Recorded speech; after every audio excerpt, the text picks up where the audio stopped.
So thank you for joining us today at our second Transformation Symposium in honor of JVS's 40th anniversary. And as most of you know, I'm looking around the room at some very good friends and supporters and partners. We transform lives at JVS by helping people build skills and find jobs. And our job is staying on top of trends in San Francisco's rapidly changing economy.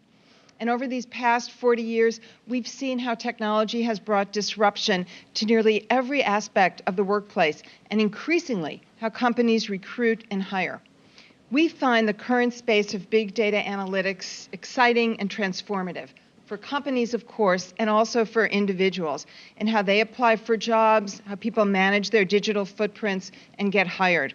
We're thrilled to have this panel of innovators here today from LinkedIn, from Intello, from Evolve on Demand, and we're eager to learn how they are changing this landscape of employment.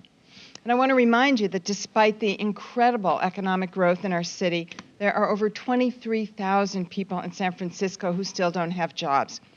And so we want to know, how do these changes that we're going to learn more about make it easier for people to find jobs? How might these changes make it harder, especially for people who are long-term unemployed? So I want to thank you again for joining us at this exciting symposium.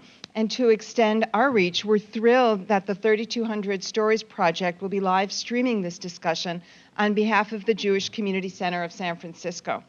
And finally, we are so thrilled and so appreciative to be here. And thank you, Zynga, for hosting today's event, and to Ken Weber, Executive Director of Zynga.org, for moderating our panel discussion. So thank you, Ken, and here you go. Thank you, Abby, and welcome to Zynga, everybody. You are sitting in the Zynga Theater, where we do everything from product reviews to guest speakers to events like this with our community-based organization partners. People get grilled in here. This is going to be a little lighter fare, but we're fortunate to have, as Abby mentioned, 3 innovators. I'm going to be a little bit formal with your introductions, guys, and jump in if I say anything that isn't true. We're from my immediate right here, we have Max Simkoff. Max is CEO of Evolve, a company that he co-founded in 2007 because he wanted to better align employer needs with employee talents. Evolve is a company that uses big data and predictive analytics to help solve workforce performance issues for executive teams through a customizable or configurable cloud services platform. Max is also on the board of Identified, a data and analytics company that's focused on professional information. Prior to Evolve, Max was the director of corporate development for RCS, a hospital payment technology company backed by Austin Ventures and InvestRx. Before joining RCS, Max was co-founder of InvestRx, which, for those of you who don't know, is a San Francisco-based private equity fund targeting middle-market healthcare services and technology companies. Max, most interestingly, I think, has a BA in history from Northwestern University. Next to Max, John Bishke. John is CEO and also co-founder of Intello, which provides recruiters with the tools they need to build world-class teams. Before starting Intello, John asked over 100 founders, execs, and CEOs what their primary barrier to growth was. And for the people in this room, this will not be surprising. More than 90% of the time, the answer he heard was the same thing. They were having trouble hiring the right people. Over the past decade or so, John has been part of the founding team of 5 companies, 3 of which have been acquired, 2 by publicly traded companies. John has a deep understanding of how businesses get built, from fundraising to recruiting to networking to enterprise software, among other topics. John has a BS in Finance and Management Information Systems from the University of Minnesota and an MBA from UCLA Anderson School of Management. Welcome, John. Finally, we have my friend and colleague, Brian Breckenridge. Not included in his formal bio here is the fact that he's a master yogi, hiker, deep sea diver. I mean, the list goes on. It goes on. If you're interested in those topics, please see him afterwards. Since the mid-'90s, Brian has helped organizations, the nonprofit and commercial sectors utilize technology to exceed their goals. His goal now is to help nonprofits meet their missions, generate positive social impact, and grow their teams by using LinkedIn, where he is the head of nonprofit solutions. Brian is also currently a board member for Bay Area Community Resources, and he has volunteered for the Glide Foundation, National Park Service, and Cross Cultural Solutions. Prior to LinkedIn, Brian worked for Salesforce as Director of Nonprofits and Education. Brian has a BA in Media Management from the University of Kansas. Rock Chalk Jayhawk. Yes.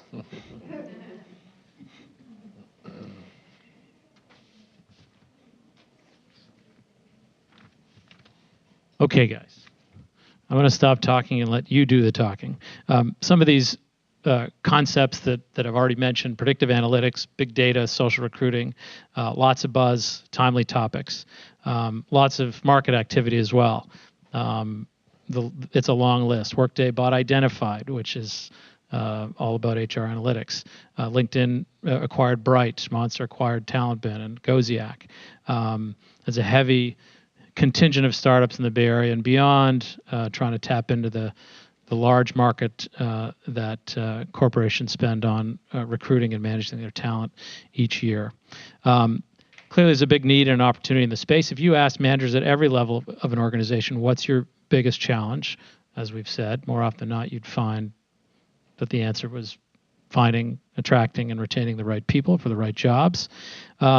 Just to get the conversation started, would you guys each describe one or two ways in which your companies help your clients and prospective clients solve the persistent challenge of finding and retaining great talent?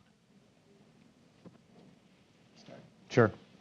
So at our company, we focus on helping large global enterprises make the right decisions around how to hire and keep people in 2/3 of the global labor force. So these are people in largely entry-level, hourly, customer service, retail, fast casual dining, hospitality, healthcare services, the bread and butter of the jobs market.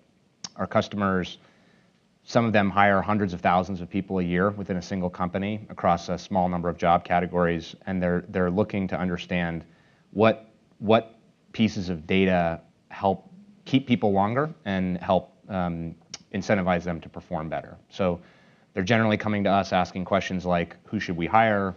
Where should we locate them? How much do we pay them? Who should be managing them? Should they be exposed to other types of work in their day-to-day work environment so that they can be more productive or stay longer? And they're using our software to answer those questions. Yeah, so with Intello, a couple of things that I would answer that question with. First off, one of the things we believe is that by gaining a more comprehensive picture of a candidate, you have a better chance to recruit that individual. So what we do is we go out and we surface social information, publicly available information on a wide variety of individuals, looking for information about what they're interested in, passionate about, where they have expertise, and we help recruiters to save time and research and give them the information they need to successfully recruit in-demand talent. Another part of what we do is we leverage some of that social data to identify candidates that are coming to market. If you're a recruiter and you're trying to find a software engineer these days, they're really hard to find, if anyone hasn't gotten that newsflash yet. So the ability to say this person's more likely to be on the market versus this person's not is very important. And fortunately, there are a lot of data signals out there, publicly available data signals that are correlated with someone's propensity to move from job to job. So we crunch that data and help recruiters with that. And so I think LinkedIn's primarily in business to be one of those nodes on John's social map. Sure. Pretty much.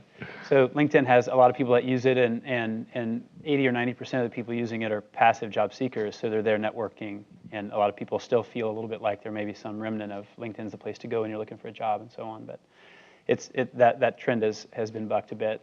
LinkedIn, in the area that I focus, it's on the nonprofit world, small, medium, and large, but primarily mid-sized and larger nonprofit organizations who are focused on not just how can they now be more proactive instead of just posting on Craigslist and hope the right talent swims along and applies en masse and inefficiently, but how can they be proactive and go after passive candidates that are being likely competed for, by corporations that can often pay more and so on.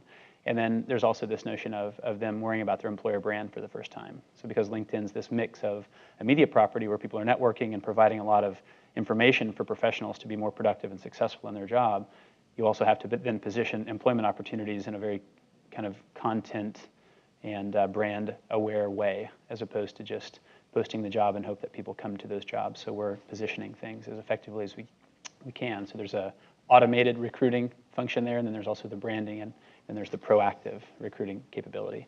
So again, my emphasis is nonprofit sector, but certainly there are tens of thousands of corporations seeking talent in those ways as well, similarly.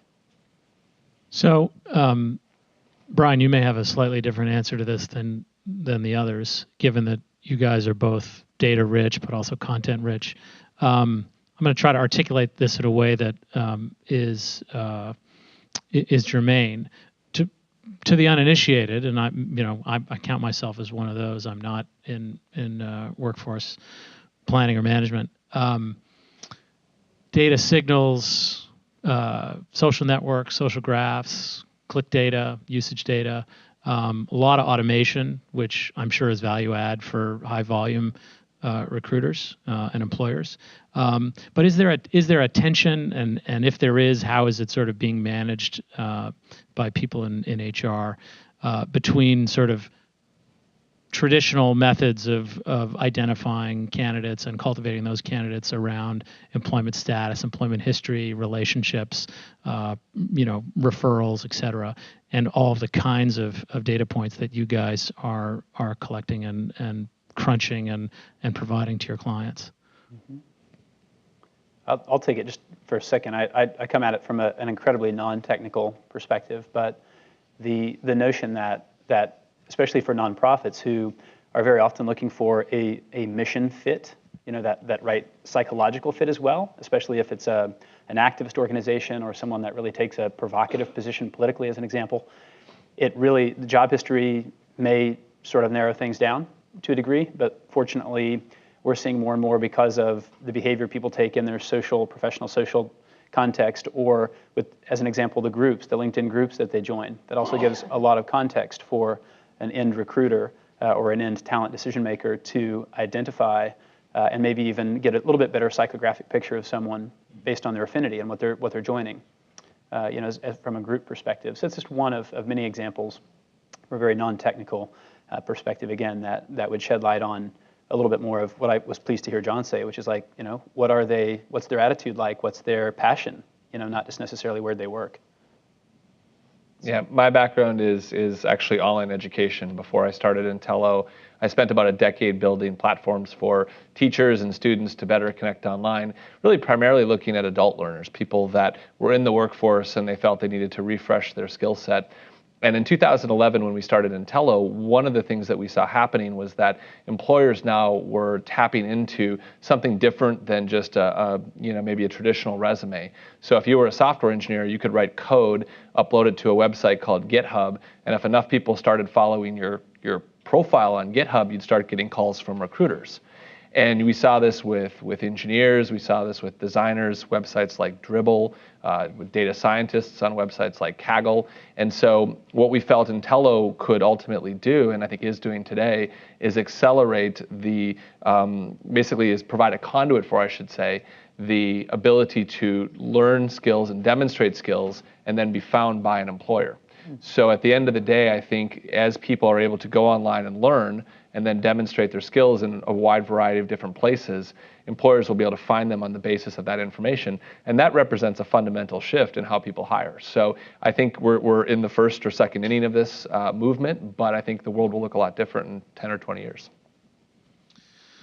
What kind of differences are there between sort of the high end of the market and, as you described it, the bread and butter, the middle on down? From my perspective, both potential employees and hirers are empowered by the tools and the data on both sides. Are there disadvantages at the lower end of the market? Are there things that job seekers, for the kinds of jobs that your clients are hiring for, are there things that that they can do to sort of game the system or to do a better job of navigating the system to compete for jobs?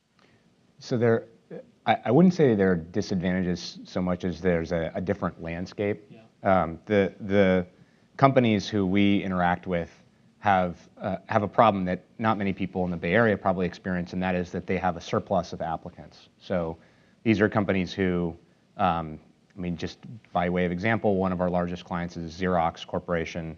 They have 65,000 people working in customer service.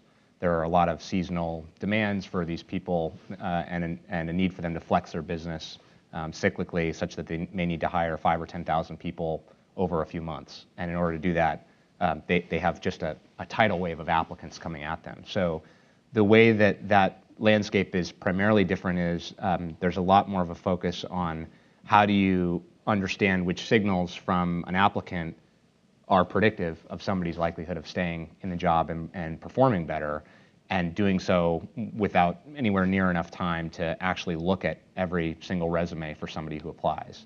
Fortunately, for the majority of these entry-level hourly jobs, your actual work experience, we have now proven this, has about zero statistical correlation to your likelihood of success or performance in these jobs.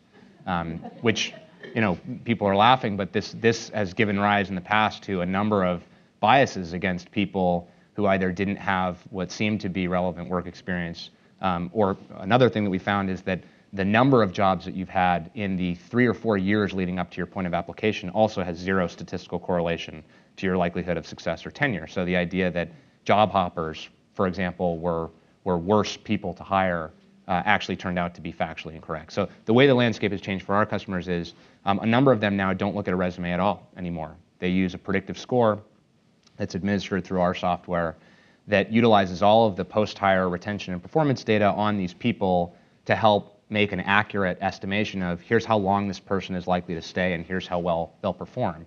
And that enables these companies to be less biased in their approach and to be more accurate and predictive in hiring thousands of people over very short periods of time who they know will stay for longer and perform better. Just to follow up on that, there are something like 4 million long-term unemployed in this country. It's obviously a priority for this administration. How are these systems addressing that group of people? And you guys, if you have thoughts, you can all tackle that. I think a lot of it goes into what Max is saying, which is if someone's simply looking at someone's resume or work experience, that gap of you haven't had a job for the last 8 months is pretty daunting. But when you start to look at other variables or other data points, then it changes. So again, from our end, we're more the high end of the market, people making, low 6-figure, high 5-figure salaries. But I think what's great about the high end of the market is that there are a lot of professions, a lot of jobs out there right now where you can do things to prove that you have the skills independent of a resume. And so we see a lot in tech, we see a lot in marketing and other areas where people are saying, look, I need to go and put my kind of online portfolio out there, and it could be scattered across a variety of different websites, because I know that by doing that, I'll attract attention from recruiters. And people will go and they'll Google your name. And we got this question when we first started Intello. People said, well, isn't that weird that you can go and search a database and no one's created that profile on Intello and it's just there because of the social data? I said, yeah. I said 10 years ago, it was weird when you told people you can go to Google, type in someone's name, and a whole bunch of information comes back. But the world's evolving to people realizing now that that footprint that they have out in the world, that social data is going to help them either find a job, or in some cases it may prevent them from finding a job. And they need to be more thoughtful and careful about how they manage that information. Yep. Could you guys expand on that as a panel in terms of the prevalence of both public and private information, the availability, the sense among some that Big Brother may be watching, maybe comment on some ethical lines that you guys kind of keep an eye out for that have occurred or are prevalent in the industry? I'll take it. So we have a mantra at Intello, which is public data is public data. Private data should stay private. So if you put data out there in the public sphere, guess what? People are going to look at it. And I don't think that'll come as a surprise to anyone in this room, but certainly that trend has emerged over the last decade. That said, you should also have the ability to share data amongst friends, family, and other people on various social networks and have that data stay private. So I believe in California now, it's against the law for an employer to ask a potential employee to log in with their Facebook profile so that they can check the Facebook profile to see whether that person has done something that would disqualify them from the job. That didn't used to be illegal. Employers did that, and because employers did that, they made that the law. But I think that notion of having a dividing line between public data that's going to be out in the sphere, that's going to be used for an employer to either want to hire you or not want to hire you, versus private data that's your business and no employer should ever look at, I think that's a very important line not to cross. It probably, varies greatly from type of employer to type of employer, but I'm sure if we asked everybody in the room, asked a sample of 100 people publicly, what are your perspectives on the extent to which employers are interested in, have the time to have as a part of their formal process, sort of scrolling through social data, whether it's Facebook or blogs or internet comments or photo sites? I can tell you our customers they have a hard enough time, again, keeping up with just the massive volume of applicant data coming at them, that they have, again, for entry-level hourly positions, they have zero time to be focused on, what does somebody's Facebook profile tell you about whether or not they're a good potential employee. Some of them have worked with us to design questions that get at people's usage of social networks and how that might influence their likelihood of success on the job or their tenure. We found that, I think it's, if I'm getting the statistic right, more than one but less than 3 social networks in terms of regular participation gets people who stay on the job for a materially longer percentage of time. When it becomes more than 3, then people tend to be a high attrition risk. Distracted. We spend a lot of time in our business arguing about correlation versus causation. So, no, I won't speculate as to why these things are, but yeah, we find our customers, don't have a lot of time for that. One thing I will mention, just to touch on one thing you asked about a few minutes ago, because I think it's also important to note, we have also found now across a very large data set, millions and millions of employee records, with a robust statistical sample size to have certainty around this, that your employment status, whether or not you are employed, in the 2 years leading up to applying for an, again, entry-level hourly job, zero statistical correlation on your likelihood of success or whether you'll outperform your peers. So the idea that long-term unemployed are unhireable or even that you're at some disadvantage if you hire these people is completely false, and we've now proven that to be the case.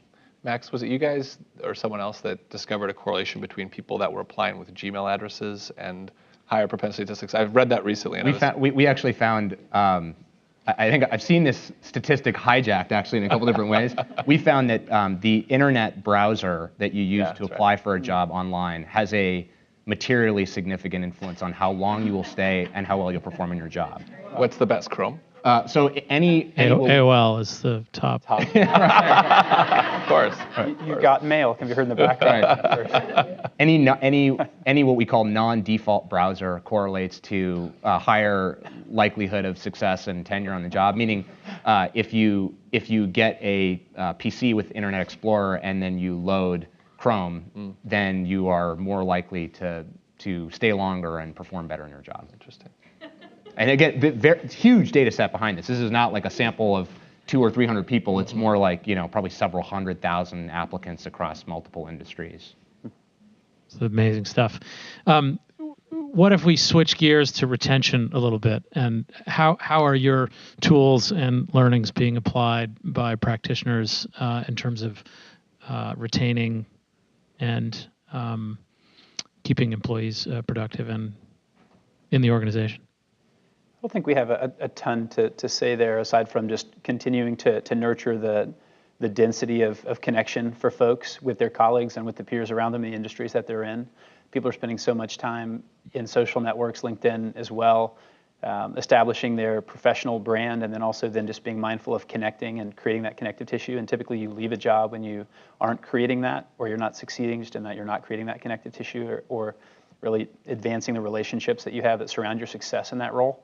So I think that's kind of a fun part about LinkedIn, is that you're really, just by using it more actively, you're assuring that you're going to be more involved or ingrained in relationships that make you succeed. And then more and more, we're just feeding more and more productivity-related tools to different professions and categories to help people succeed in their jobs as well. Do you have a sense of the culture, the different kinds of culture that have developed around the use of LinkedIn within companies? Some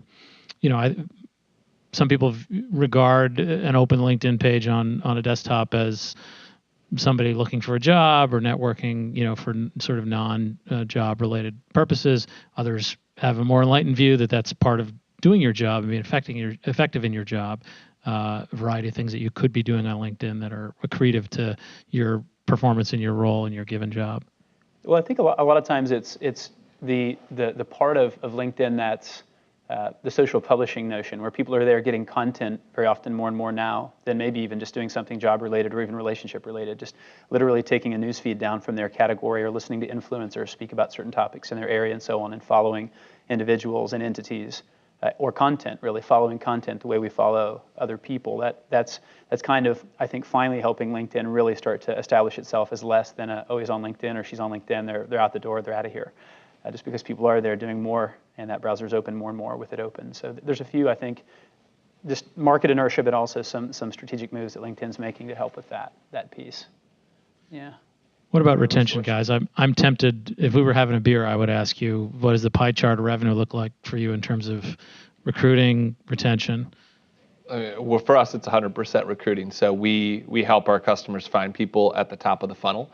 And for them, it's really the in-demand roles where, very different than the challenge that Max helps his customers with, where if they put a job board post for these roles, they get zero applicants or one, right? I mean, it's not, there's no volume there. So this notion that you have to go and hunt people down and find people is really important. I mean, there's a flip side, of course, to that coin, is once you get them in the building, you want to keep them. But we play on the offense side today, not the defense side. So we, over a number of years, because our initial product was on the recruiting side, we got our hands on a lot of data surrounding retention in the workplace. And we recently launched a new product that focuses solely on just that. How do you make decisions around people you've already hired, people that you manage every day, to make sure that they stay with the organization?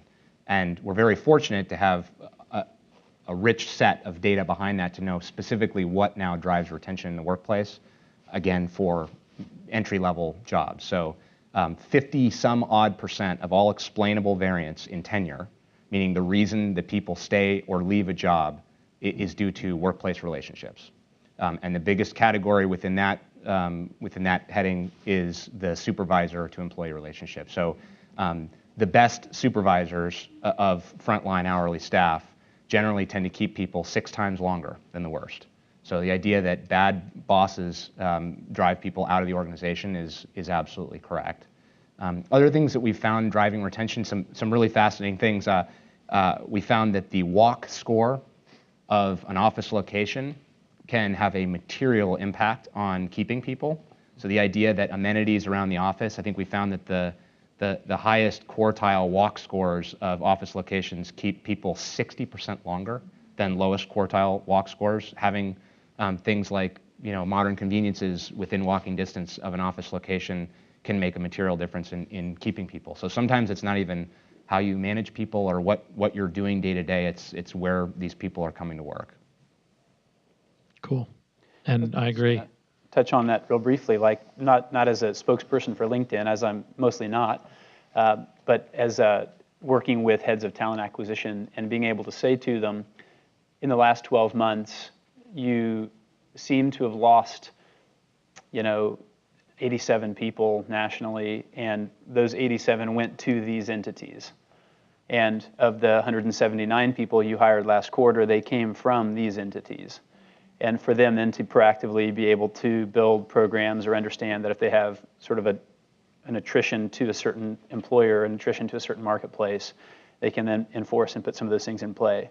Those aren't really teed up on mass and commercially available products, but it is that analytics behind a relationship with LinkedIn, kind of at that relationship manager to executive level when they're having the quarterly business review to say, wow, you lost, Nature Conservancy, you lost 16 people to Conservation International last quarter. What's with that? Like, let's figure something out here and stop the bleeding or whatever it might be. So that's been really powerful, and it's user-generated data in terms of LinkedIn with one social network as opposed to more aggregated data. So it's where people share it, where they went in their LinkedIn profile is what we have to go by. But anyway, I just thought that was an interesting tidbit. Thanks, Brian. For those of you in the room, how many are responsible for hiring or involved in hiring at their organizations? How many would consider themselves sort of late adopters of things like big data, automated technology, tools like what some of these guys, and it's okay to, this is, off the record. Right. How many, even if you don't consider yourself a late adopter, you've adopted, how many still feel there's a lot of room to improve your use of these things? Okay, so, I mean, that tees it up for you guys in terms of what advice you have, where to start, where to place an emphasis for your counterparts on the client, prospective client side. I mean, I guess I'd start with now deviating from more of an aggregated, huge data approach and just some of the things that that we do as a company who tries to hire great talent in San Francisco and certainly has our own challenges around it, and where we've been able to do some things efficiently that I would recommend doing. We built a competency model for success at our company, and that means that we have quantified behavioral dimensions for what make people successful at our company, and these have to do more with behaviors and motivations than they do with hard skills. And we found that to be incredibly successful. Every member of our senior executive team interviews on one single competency, and we have, I think, 6 or 7 of them in our competency model, and every executive asks one question to every person who gets to a final stage of interview, and it's a behaviorally oriented interview question. So tell me about a time when you did X, so that we can understand how they are aligned with the competencies that demonstrate success in our company. I'll give you an example that I think brings the power home for how this can give you a strategic advantage in recruiting in the Bay Area. I interview on a competency around pursuing goals and opportunities, which is obviously very important in an early stage company. And the question is something to the effect of, tell me about the most challenging goal you've ever set for yourself. I'm looking for examples of where people have been able to put structure in their own environment around things that they set out to achieve. They don't need a lot of, outside monitoring type stuff. And we had a candidate come in who had very little formal work experience applying for a data science role, so a pretty in-demand role that we had a lot of competition for. And he said, can I give an example outside of the workplace? Because I don't have a lot of formal work experience. And I said, sure. And he said, well, summer of my sophomore year in college, when I was working full-time over the summer, I decided that I would do an Ironman. And I said an Ironman as in like run a marathon, do a multiple mile swim, like things that people train for. Some people train for years. And he said, yeah, and here's how I set the goal, and here's how I work through the I'd get up every morning at 3:30, I'd do at least a mile swim, I would make sure I ran 10 miles, I would go to work, I would work an 8-hour day, sometimes a 10-hour day, I would come back and do my bicycle regimen, I did it methodically, I completed the Ironman in the 80th or 90th percentile.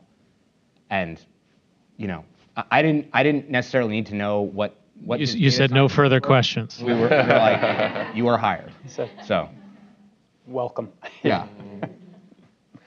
I mean, I think when we talk to customers about big data, the thing that we're hearing more and more is that over the last decade, they've moved a lot of their systems into the cloud. So 10 years ago, data was behind a firewall. You had all these on-premise vendors. That was the state of the art. Now it's push your data in the cloud. Companies like Salesforce and Workday have been the beneficiaries of this trend. But what we see an increasing hunger for is to not simply store your data in the cloud, but to do stuff with it, right? So it's not enough to just have your HR data, to have your sales CRM in the cloud. Well, how can we use data science? How can we use predictive analytics? How can we use machine learning to derive insights, to help people make better decisions? So, we think of ourselves, as a recruiting company, as a recruiting software company, but we also think of ourselves in the business of empowering companies to make smarter, more data-driven decisions about people. And so, today it happens to be recruiting, finding engineers and designers and salespeople, but there's a whole host of things that you could wrap underneath that umbrella. And I think there's a number of great companies out there that are approaching different parts of the business puzzle, different pain points with that same mentality. Take data, okay, cool, put it in the cloud, that was awesome, we did that over the last decade, great. Now what do we do with that? How do we make the frontline manager, how do we make the executive, how do we make the individual worker more empowered through that data? And so I think you'll see a whole host of startups, many of them being built within probably an 8-block radius of where we're sitting, that will approach industry with that perspective. And I'll just throw one last log on the fire and stray a little bit, leave it to me to stray. But you also, I think, have to care about your employer brand, even if you don't have $100,000 a year to spend on making your employer brand popular. And the way you can do that is to be certain that each individual contributor, whether you're 5,000 employees or 5 employees, nonprofit or for-profit, but that each individual is an ambassador in the way they present themselves, and that they're not selfish to just present their brand, but also present your brand. And then that you can do enough free things on social networks, LinkedIn included for sure, around your brand. Have a nice image that really conveys what it is that you do. Create discussion groups, drive followers, all this organic free stuff to create, again, that connective tissue and that cloud of network, that cloud of connectivity that does lead you to the right people. It's amazing how much more often when you hire people already connected to your staff, intellectually or personally or professionally or whatever it might be, educationally. So to kind of understand the integrity of your network and that the relationships surrounding your business are your number one asset is often very free, but it's a mindset, it's a behavior, it's a way of doing business or recruiting.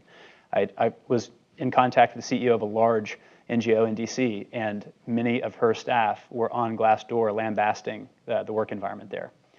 And it was an interesting discussion because I didn't have a big data response. I didn't have a big data answer. Well, based on insights around troop movements in the DC in the conservation space, I would say this. No, it was like you need to have another 50 employees that love working there go out and do this, do the opposite in a way and turn the tide around sentiment and brand. So I think we can't depart too far from brand. And of course, LinkedIn can find 100 ways to have you spend on brand, but there's a lot of free stuff you can do as well in this area. One more for you guys, and then we'll turn it over to the audience for questions. So in 50 years, I expect it'll be, a DNA, RNA sample and some sort of extractable neurons associated with your biggest childhood disappointments. And yes. You'll either get hired or not get hired. But in 5 or 10 years, what do you see the space looking like? One sliver of it is we think there'll be an alternative path to the highest paying jobs.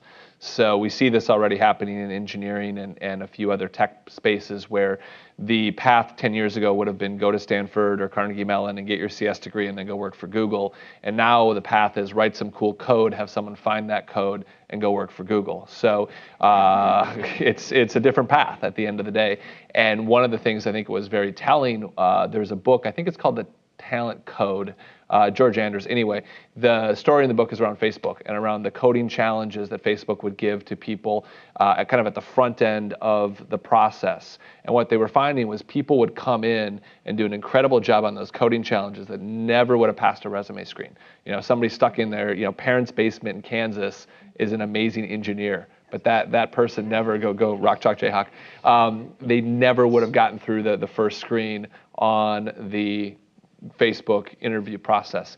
And I jokingly refer to this as the American idolization of talent acquisition. So, you can be Justin Bieber and Usher can see your video and say, I think I want to take you big time because YouTube exists in a way that 20 years ago, if you weren't connected to the right person who knew the right person in Hollywood, you wouldn't have had that shot. So I think it's a democratization of talent. I think it's a good thing. I think, all the platforms up here and 20, 30, 40 other companies building similar platforms are helping to make that happen. I'd agree with that. I mean, we're seeing a more level playing field as companies tend to focus more on data and less on using historical bias or intuition to make hiring decisions.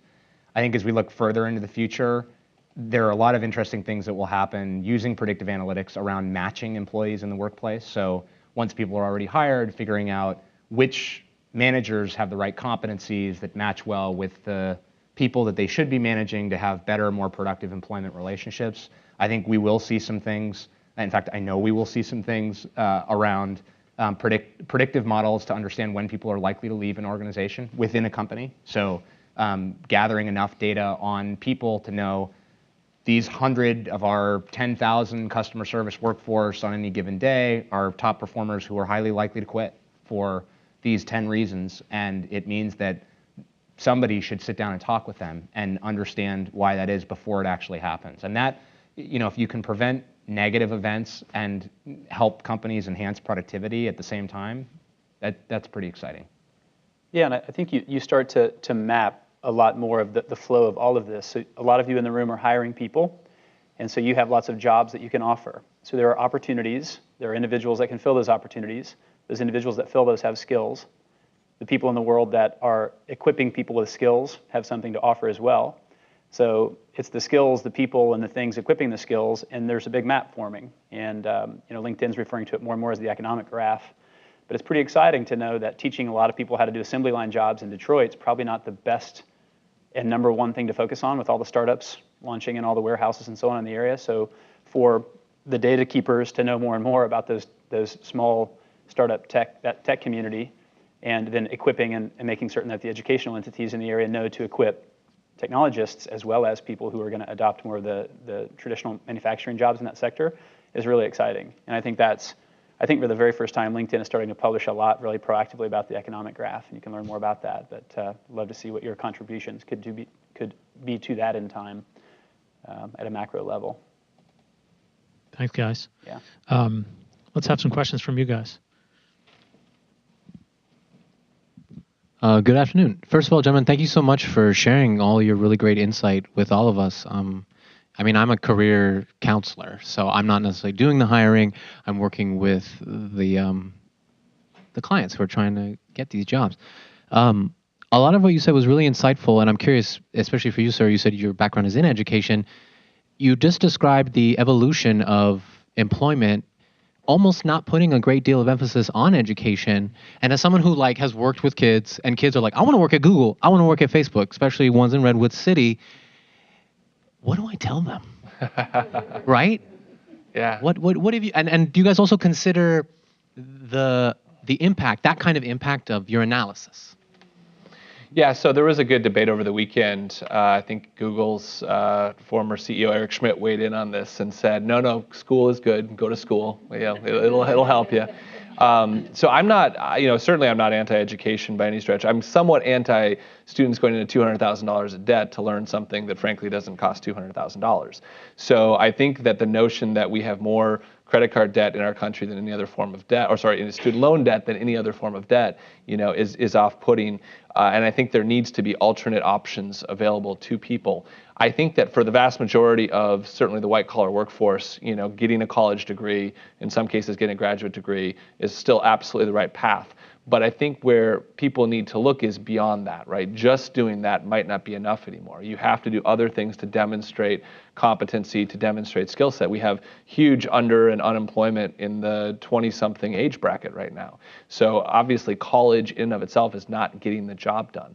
So thinking about education, and this is a cliche, but thinking about lifelong learning, thinking about always refreshing skill sets, always learning, not just going to school, getting a 4-year degree and being done for the rest of your life with learning. I mean, that's a necessity. So that would be the number one takeaway for me, for the people you work with, is always be learning. Yeah, and one other aspect of that, and I wasn't faced with that. I had an MBA shot. I chose the MBA. I didn't go to school, and look at me now. So here we are. Mm-hmm. But that's it. I'm just kidding. I'm watching KU basketball players get faced with get rich or stay in school. Anyway, it's a long story. But what I was going to say is, lead balloon went off in here with that joke.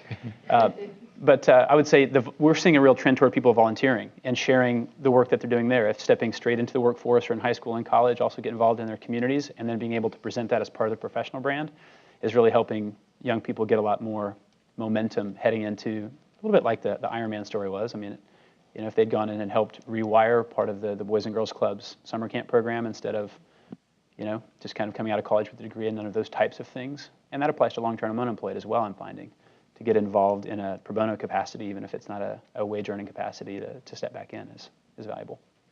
Yeah. Thank you. Yeah. Another one? No?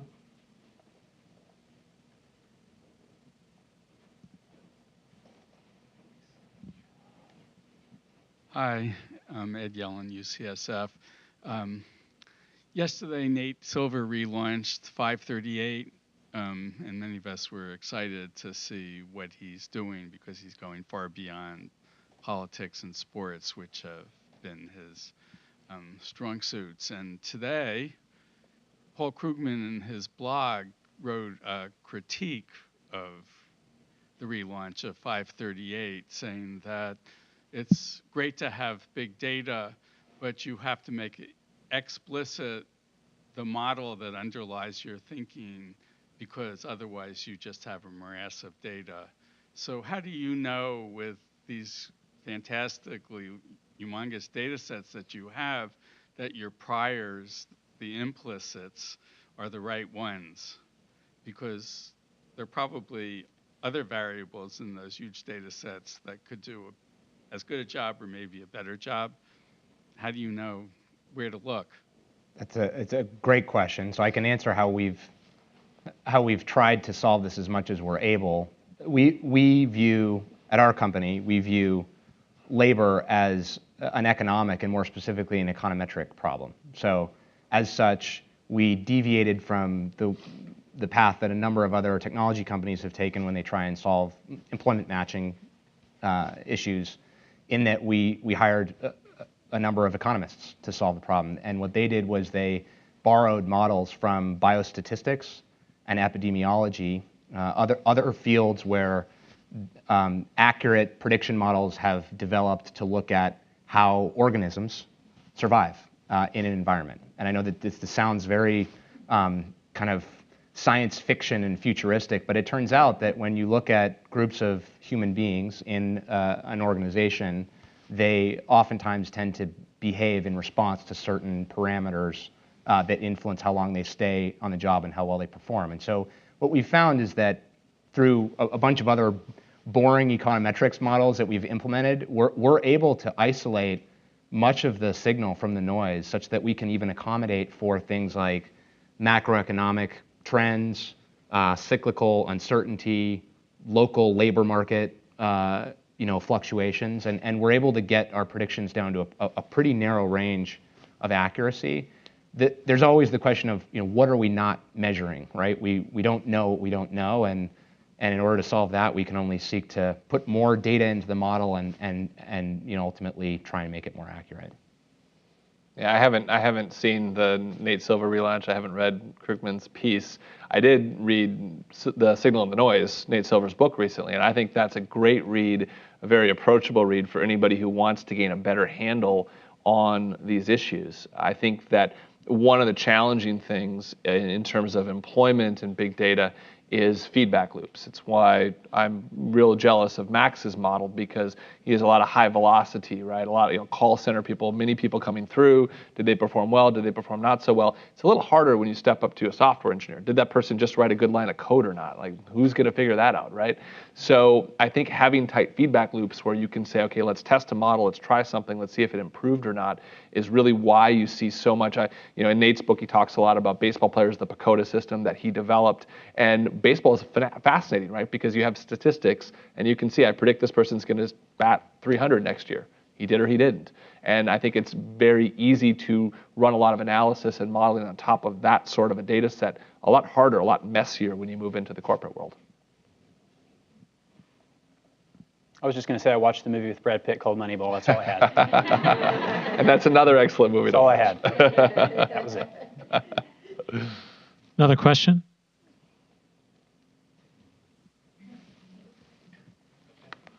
I don't really know how to phrase this question exactly. However, a lot of what you guys were discussing sounded like we're putting a heavy emphasis on data collection, technology, software. How do you see people? How do you see physical human beings? Especially the majority of us, right, who may not have a passion for big data research, right? How do you see us playing a role in this work, and more importantly, making us the focus, right? Because obviously it takes the people to run the software to do the analysis, or maybe it doesn't. You don't. I don't know. I'll just chime in really quickly, and I'll chime in because it typically is.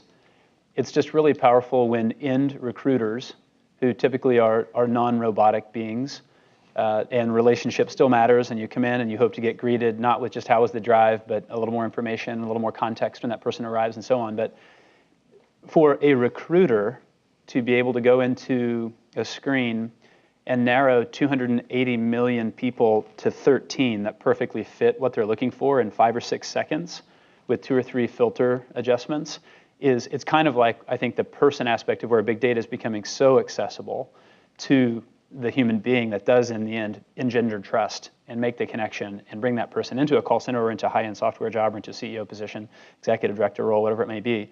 And so I think that's what, for me, has been most compelling, especially to not come from a recruiter background. Anytime I just see like groups of people say, wow.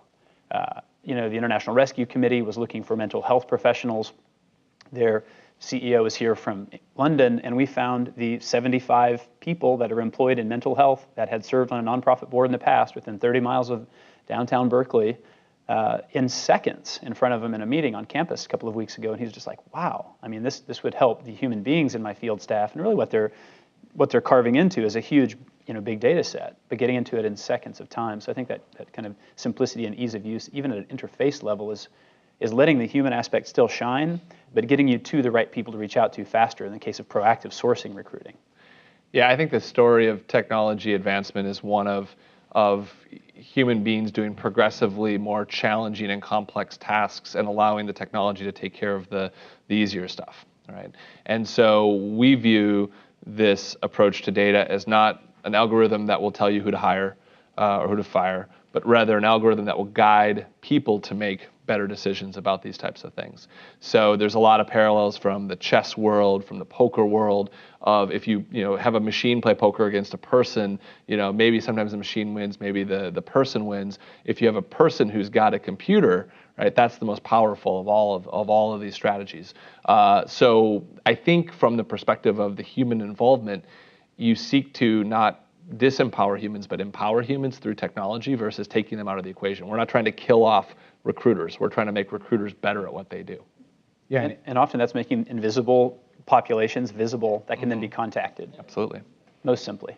In our world, that the irony is that, again, we found that 50 some odd percent, most explainable variance in tenure outcomes is workplace relationships and the employee-supervisor relationship. And so here we've, big data only takes you so far. It can uncover insights that in and of themselves lead to action that is focused around relationships, right? And when our customers found this particular insight, they very quickly got focused on, okay, what aspects of supervisors are good? And how do we train our people to be more like this? We found things like innovation and creativity for frontline management positions across a number of jobs actually do not help keep people around. Multitasking, terrible. Supervisors who are wonderful multitaskers are terrible at keeping teams of employees, right? And so this helped companies tailor their training and their professional development for these people to help have better relationships. The other thing I'll say outside of the data perspective is that as a CEO of a Bay Area company where we're challenged every day, and I know John probably is as well, by there's always somebody bigger, better, with a lot more money than we have who is trying to lure people away, right? And how do we keep people at our companies and keep them engaged? It's all about relationships, right? It's all about knowing that the people who work on these jobs are people. They care about things that are beyond what they do every day in their job, and getting to know these people and what they really care about and what they want to do with their life ultimately. I've found a lot of times that's what makes the most difference in getting someone to join your company and getting them to stay. Hi, question back here. Question about cross-culture, for instance, but international, maybe for all of you. You're looking at some factors like how if someone's not very good at English, maybe that would affect some of your scores, maybe in Intello. I don't know, not for the coding or maybe the graphic design, but maybe for the other stuff. So I was just curious, to what degree do you try to filter or equalize or just account for cross-cultural, whether it's within the US or even international, or how much that figures in at all, to try to predict who will be most successful? Gosh, that's a tough question. We mostly focus right now on the U.S. market, and so we don't have a lot of traction internationally yet. So from the perspective of Intello, I don't know that I have a huge amount to offer. I do think, though, that you alluded to it, right? There are these skills and traits that potentially might come out in a more meritocratic environment that might not come out, for example, in the job interview. Can you code? Well, show me your code. right? Versus tell me about your code in an interview. If English isn't your first language, you may struggle with the latter, but shine on the former. So I don't know that that's applicable across all verticals. I think things like communication skills and other things are a lot tougher for quantitative methods to be employed around. But I do think for some of the areas of expertise, that ultimately platforms like this that can crunch data, help you find talented people, may actually help people that may, for example, be from another culture. We see some significant cultural differences across our client base. So our customers now span, I think it's 18 countries. We do have a growing international presence. I'll give you one good example here. In the US, we've found, and we've done this through studies, we have a group of PhD behavioral psychologists on staff who look at the relationships between people and their work. We found that there's a very individualistic mentality towards work. It's about me and my career and how do I get ahead and how do I advance myself. We have customers in another country who has more of a collectivist mentality. It's about how do I help others around me? How do I better my social network by using my employment experience to help others get ahead? Well, that's all well and good until somebody leaves a company. So the difference between these two cultures we've found, to the detriment of some of our clients, is that in this other culture, when somebody decides they're going to leave an organization, they pull 5 or 6 times as many people out of there with them to the new company than somebody does in the United States. And so that means that companies in this country have now learned to prioritize differently the social interaction models that they can measure, or the social network usage that they can measure differently than one would in the United States, for example. So we do see these cultural differences reflected in the data. Hi, thank you very much for all of your insight. I do have a question regarding when you're measuring, and I'm speaking more specifically to the entry-level jobs. When you're measuring whether someone will stay or not stay, do you ever measure the hourly wage, and whether included in the hourly wage is some sort of increments of raises? Yes. So a lot of our customers have questions around the relationship between pay and tenure, or pay and performance. We have found, if I'm remembering the statistic correctly, that material increases in compensation have a dramatic likelihood on short-term tenure. Anywhere from 1 to 3 weeks, you're pretty much guaranteed someone's going to stay. When it gets longer term, like 3 or 4 months, doesn't seem to have much of an impact. It's also what we found, it's very tricky, and this gets into the causation versus correlation impact. It's very tricky when looking at relationships between pay and even performance or tenure to understand whether it's one that's driving the other, right? So just because someone got a raise, does that mean that they were performing better, or was it that they were performing better and that's what incentivized their manager to give them a raise? These are the types of things that it's actually very difficult for us to see in the data, and companies actually don't keep the most meticulous records on why people get raises as much as we'd all like to believe, particularly in entry-level hourly jobs. So we've done a lot of research in this area, and generally speaking, it doesn't drive long-term benefit, we found.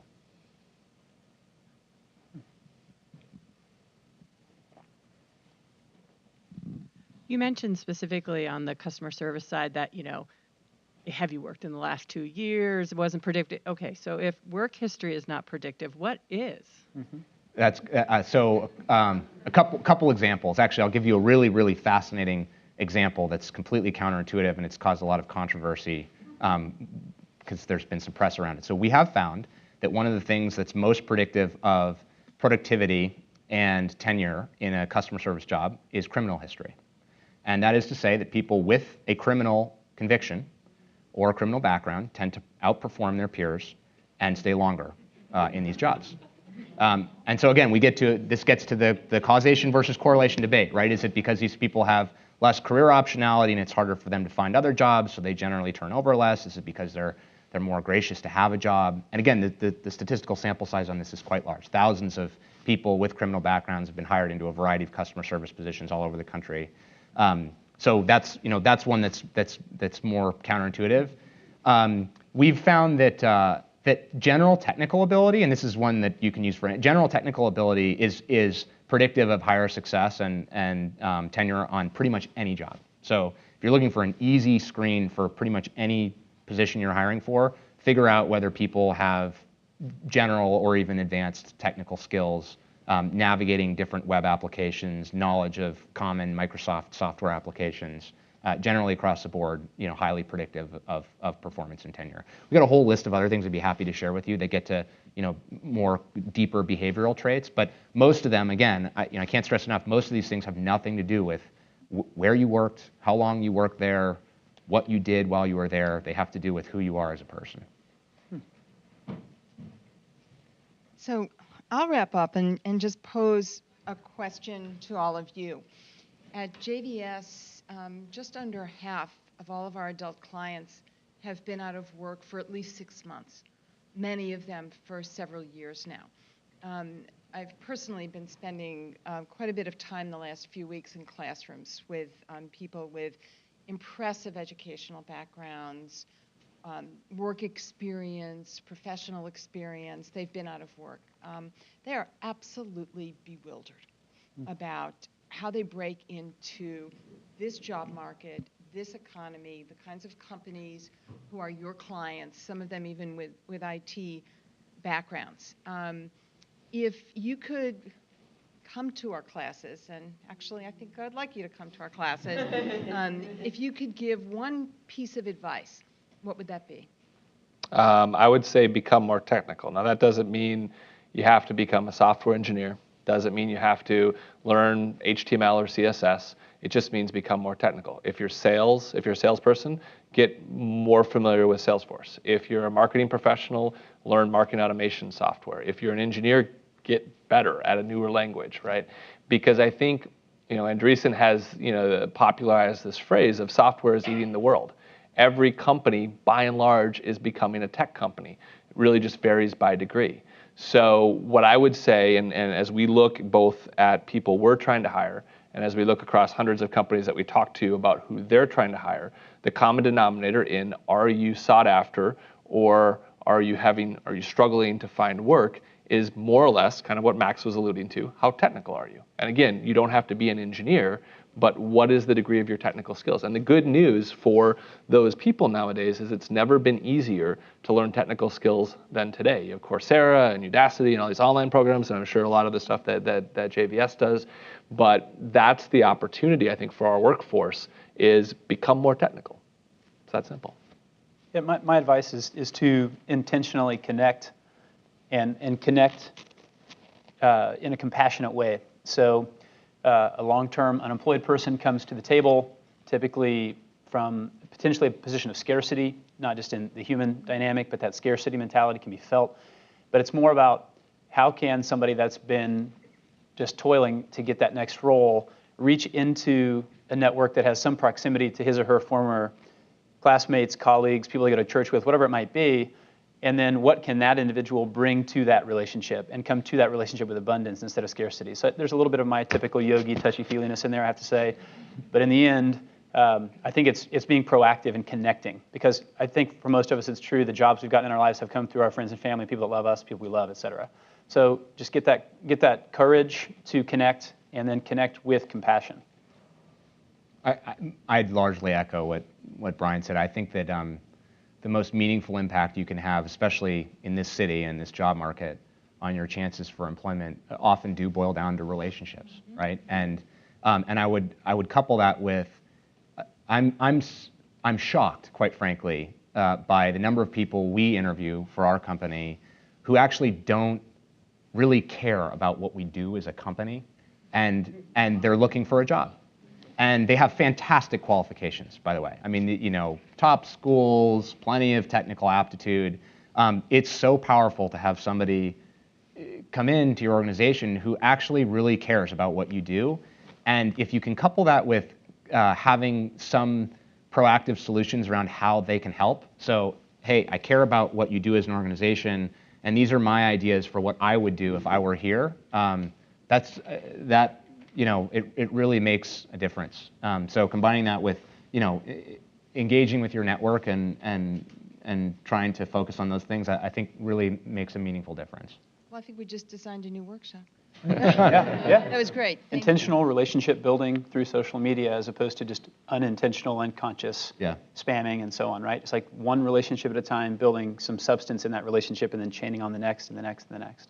Well, and I really appreciate what you said, Brian, around coming, and it is a little yogic, but coming from a place of abundance. Yeah. Some of the time I've spent in the last couple of weeks with people who are long-term unemployed is they're shocked at the idea that anybody would want to meet with them.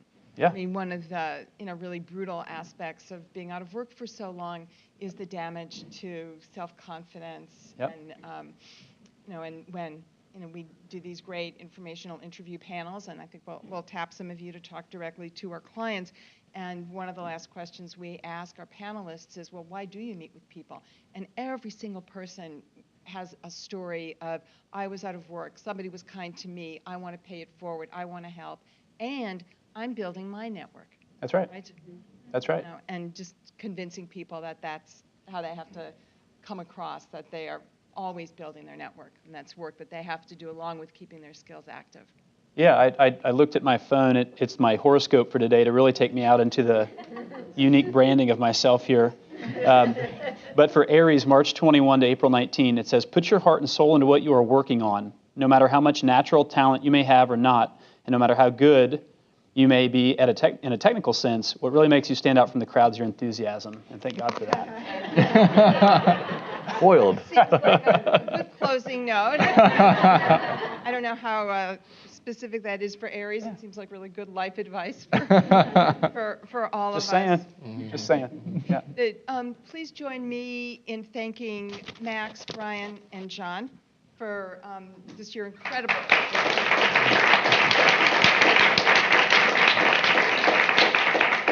And I also want to thank Ken for your really thoughtful and careful moderating, as well as hosting us here at Zynga. So now that this is tremendous fun, and we want more fun in a different way, we are going to invite you into Zynga's well right outside for a reception.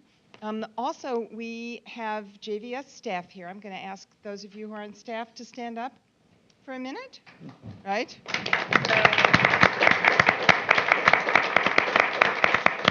Thank you for the work you're doing every day to change lives. We have an audience of people who make hiring decisions. So I wanted you all to see who our staff are, because we want to talk to you in the next phase of this event. We really want to learn more about your reactions to what you learned today on today's panel, how your organization is thinking about how it recruits, how you might want to make changes based on what you learned today, and certainly how JVS can help you recruit talent and build your businesses. So please talk with us so we can be helpful to you. So once again, I want to thank our speakers, I want to thank Zynga, and I do want to thank the JCC of San Francisco for live streaming this content. And all of you, keep May 5th on your calendars. It's JVS's annual Strictly Business event, 11:30 at the San Francisco Marriott. We'll see you there. Thank you. Nice.